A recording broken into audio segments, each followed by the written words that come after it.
সুপ্রিয় দর্শক, আসসালামু আলাইকুম। শুভ সকাল সবাইকে। সবাই আশা করি ভালো আছেন। আসলে চলে আসলাম অন্যদিনের মতো আজকে আমাদের মন্ত্রীর ফুল চা দোকানে চা খাওয়ার জন্য, সবার সাথে আড্ডা এবং কি কথাবার্তা গল্প।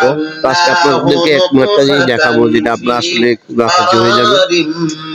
তো মূলত আমি মন্ত্রী ফুল আছি। মন্ত্রী ফুল আমাদের আসলে সকালবেলা চৌসার থেকে মানুষ মন্ত্রীগুলো আসে চা নাস্তা তরকারি এবং মাছ বৈশা কেনার জন্য।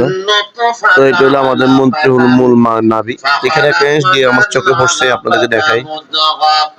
রক্তপিণ্ডকে নাপাক পানিকে জমাট রক্ত করেছে। এই জিনিসটা কি আপনারা অবশ্যই মনে হয় একটু খেয়াল করলে বুঝতে পারবেন। এটা হলো একটা বিলাই। দেখেন শীত কার গায়ে না লাগে।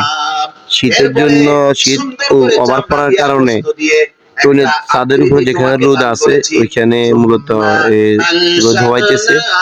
দেখছেন মানুষের শরীরের আপনার আসলে সুখ সুবিধা কে না বুঝে, সবাই বুঝে। আল্লাহ পাক পশুর একটা মন মানসিকতা দিছে, মানুষের একটা মন মানসিকতা দিছে। সবকিছু মিলে ঝুলে আল্লাহ পাক সবাইকে ভালোই রাখতেছে। ভালো মন্দ সবাই বুঝে। আসলে জিনিসটা আসলে দেখতে আমার থেকে খুবই ভালো লাগছে। আপনার থেকে অবশ্যই কমেন্ট করে জানাবেন। আর সবাইকে শুভ সকাল এবং কি সকালের শুভেচ্ছা রইল। ভালো থাকবেন। কাকা কি অবস্থা? শীত কেরম হয়? হ্যাঁ, মাশাআল্লাহ শীত হয়। কাটাই সব